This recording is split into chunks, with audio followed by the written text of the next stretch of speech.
Mr. President, I want to speak to the underlying legislation that we're debating here in the United States Senate today, and I want to acknowledge that, like many of my colleagues here in the United States Senate, I'm a descendant of immigrants.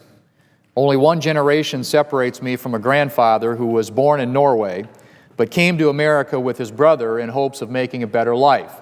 My grandfather and great-uncle, when they came to Ellis Island, their given name wasn't the name I have today. It was Gjelsvik. It was spelled G-J-E-L-S-V-I-K. And when they got to Ellis Island, the immigration officials there asked them to change their name because they thought it would be difficult to spell and pronounce for people in this country. And so they picked the farm, or the name of the farm where they worked, near Bergen, Norway, which was the Thune Farm. And so Nikolai Gjelsvik became Nick Thune, my grandfather. And when they got here, they went and worked on the railroad, learned English, saved up enough money to where they could eventually buy a merchandising store, which later became a hardware store. And there is to this day on the streets of Mitchell, South Dakota, a Thune Hardware. The family is not associated with it anymore, but that's an example of, like so many other cases, people here in this chamber, as well as those all across the country, Mr. President, who came here in search of the American dream, in search of a better life for their children and grandchildren.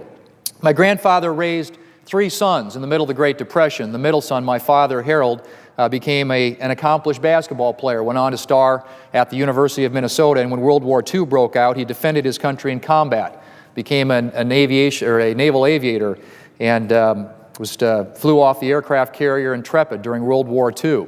And when he returned back to South Dakota, he started raising his family in the small town of Murdo, which is where I grew up. This country, Mr. President, was built by immigrants, like my grandfather. And our future, both economically and as a continued example of freedom throughout the world, will be maintained by future generations of immigrants who come here with a respect for the rule of law in hopes of starting a better life. Well, Mr. President, a lot has changed in the world since my grandfather came to the United States. We face new threats from abroad that attempt to use our porous borders to harm this nation and to destroy our way of life. In addition to these new national security challenges, we depend on a more dynamic system of commerce, trade, transportation, and communication. Our government is also larger and now offers a broad social safety net to a growing and aging population. To maintain our system of government while encouraging future generations of immigrants to come here, our immigration policy must provide a clear path for those who wish to come here legally while enforcing the rule of law. As lawmakers, we've got to look at each piece of legislation that comes to the Senate floor based on its own merits and the impacts that it will have on our nation. The immigration bill before the Senate has many aspects of it that I can support. But there are elements of this legislation, Mr. President, that cause me concern.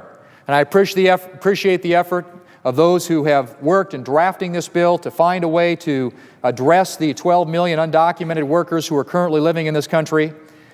However, if we're going to fix the problem, we need to do so in a way that doesn't result in the Senate having the same discussion again and again in years to come.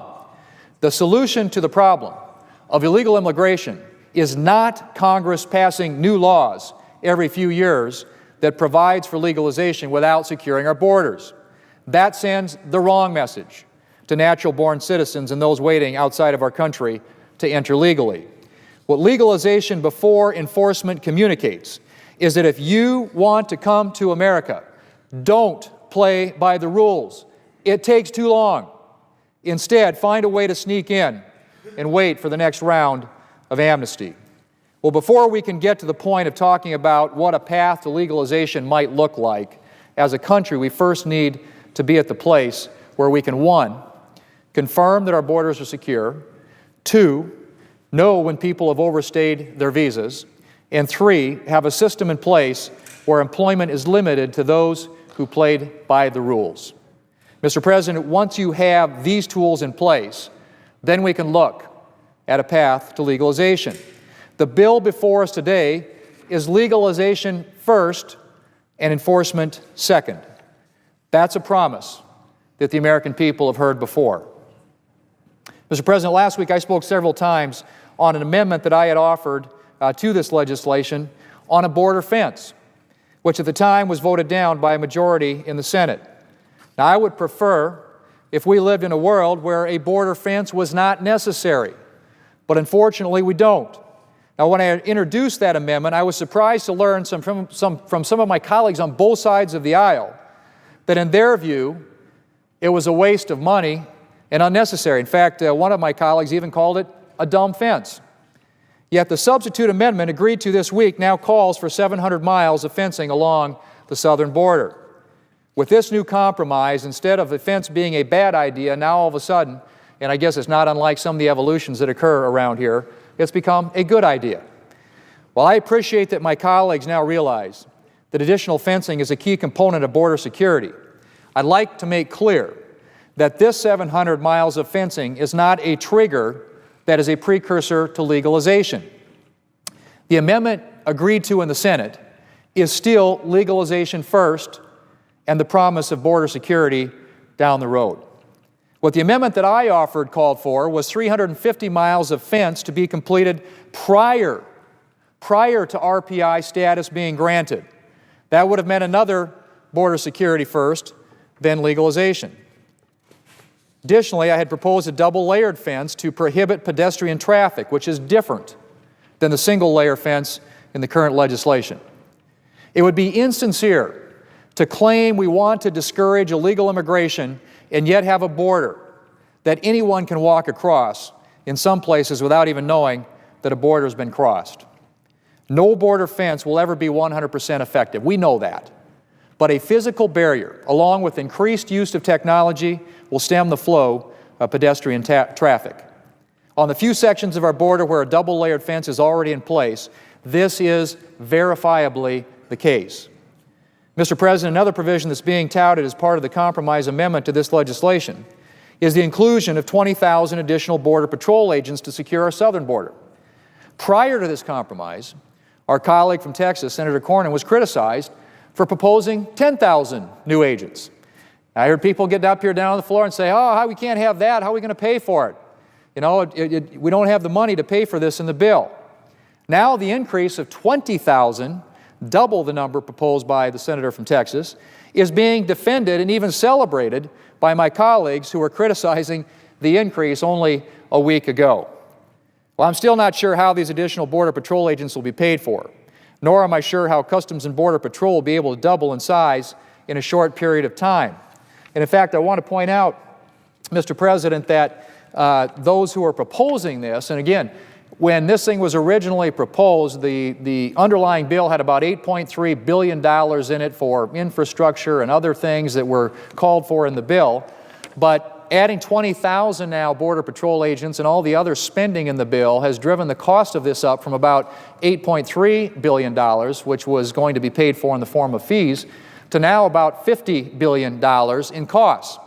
And the argument is, well, that's okay because it's going to be paid for. The CBO has said this is going to generate a surplus over the next 20 years. Well, how was that surplus? How did they come up with that estimate? Well, of course, first of all, it is a payroll tax number. They're taking an assumption that people who come here are going to start paying payroll taxes into the Social Security Trust Fund and to the Medicare Trust Fund. All probably fair assumptions. But the only thing about that, Mr. President, is when those payroll taxes come into those trust funds, at some point their assumption is they're going to be paid out in the form of benefits.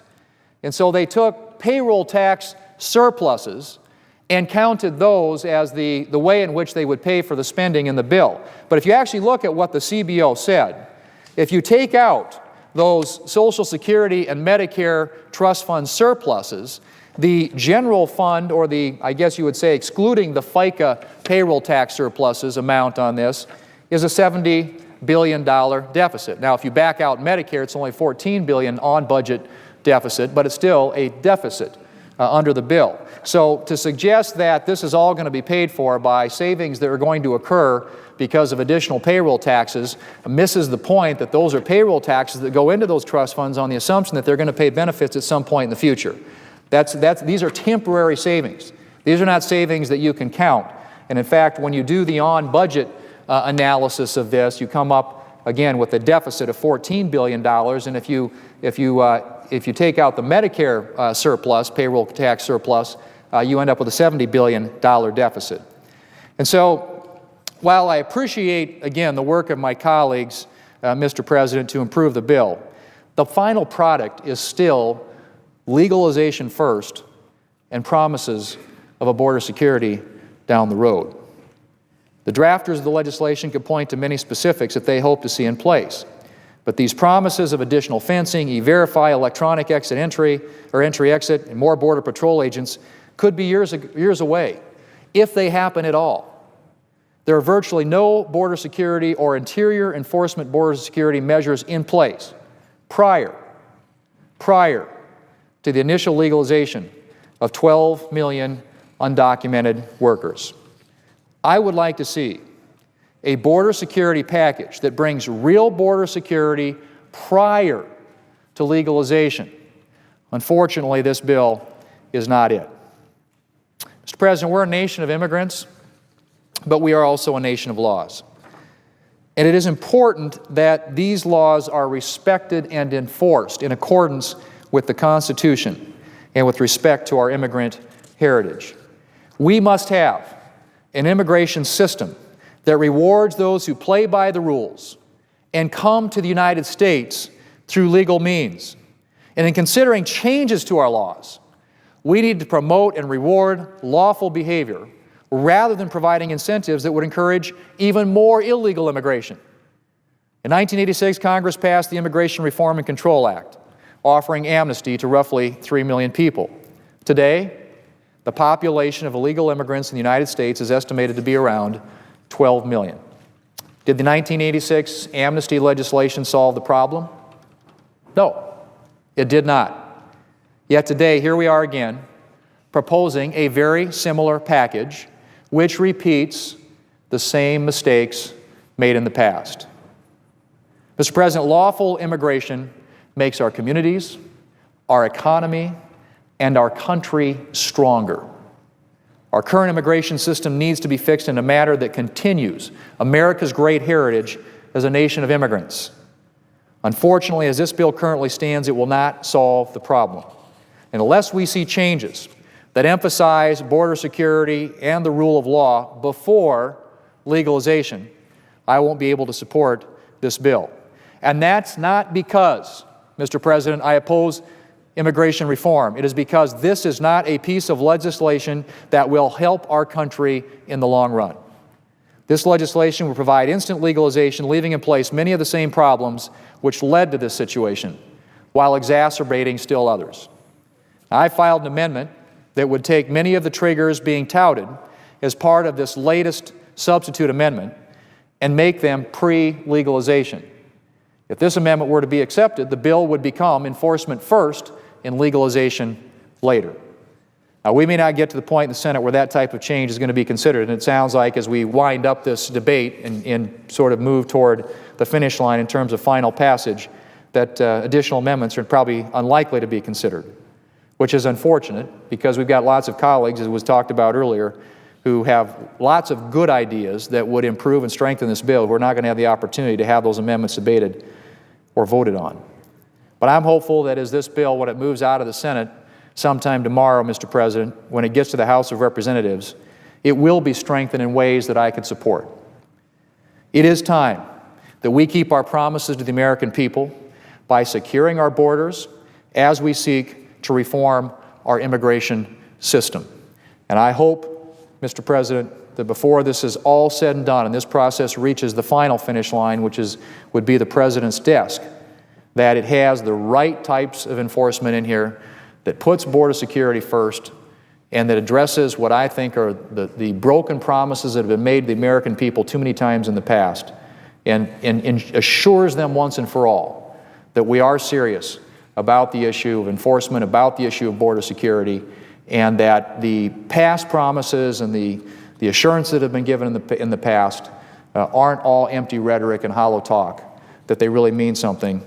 We can do that. Unfortunately, this bill fails to get that job done. Mr. President, I yield the floor.